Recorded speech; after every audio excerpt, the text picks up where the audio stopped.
Hi, welcome back, and thank you for coming to sit down to listen to this video on tips for people with COPD. Now, COPD stands for chronic obstructive pulmonary disease. It is an umbrella term that has two main subtypes, bronchitis and emphysema. Now, bronchitis is when we have a chronic inflammation inside the bronchial tubes. The bronchial tubes is what carries air to and from your lungs. This inflammation is often caused from a viral infection. However, it is often self-healing or treated with medications. Some symptoms can be shortness of breath or mucus production. Now, the second main subtype of COPD is called emphysema. And emphysema is when we have the air sacs at the end of our lungs. The walls can become damaged.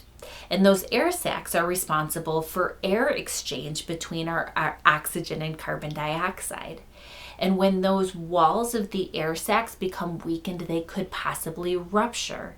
And when they rupture, instead of having all these tiny little alveoli, we have larger ones instead, which can make the gas exchange a little bit more limited. Now, unfortunately, on top of that, but the walls of the alveoli lose what's called elastin. Elastin help those walls recoil. And if we lose elastin, it's hard for those lungs and those air sacs to recoil and get all of the carbon dioxide out.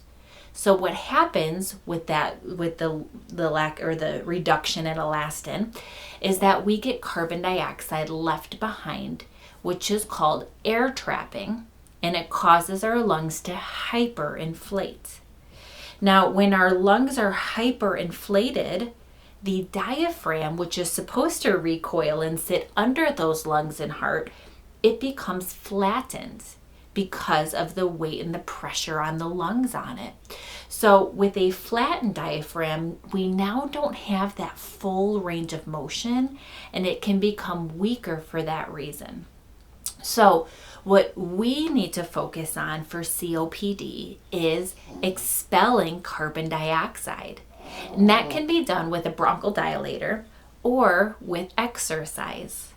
So as much as we want to focus on diaphragmatic breathing, or that three-dimensional breathing where you can get your diaphragm to lower up and down, that might be very difficult for you because your diaphragm is flattened, and when it becomes flattened, the muscles can become shortened, sometimes non-viable. So if you have a shortened diaphragm, it's hard for you to get your full range of motion. And I share this because I have residents over the years with COPD and have been taught diaphragmatic breathing, where they put their hand on their stomach and they try and try and try, but they don't get any movement. So that's not to say quit. Definitely try to always breathe down and use your diaphragm. However, for you personally, what the research does support a lot of is focusing on your pursed lip breathing.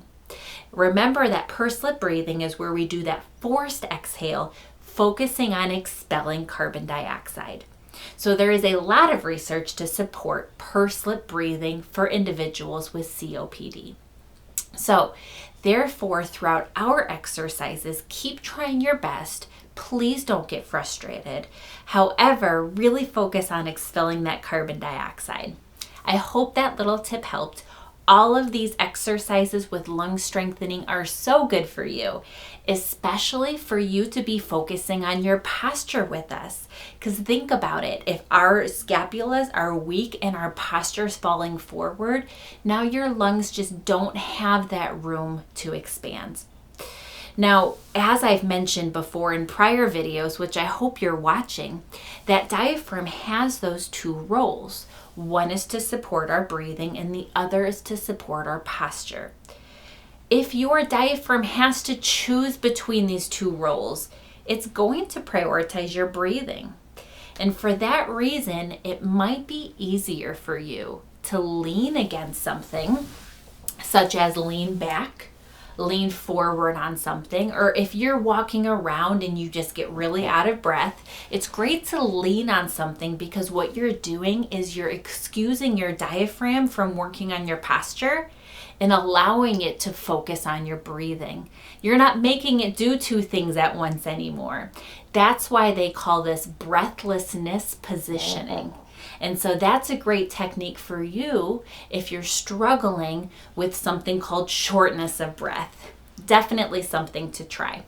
Now, if these exercises get difficult, which they might be on your diaphragm, you can modify and do some of these exercises supported by leaning back in your chair. And then alternate. Maybe lean forward for 1 or 2 and then lean back for 1 or 2. But to give your diaphragm a break if it's being overworked, fatigued, because your diaphragm may already be shortened. So I really hope those few tips do help. If anything, I love to provide education so you understand more about your body and how to take care of it. So thank you for coming to watch. Stay tuned for more educational videos ahead.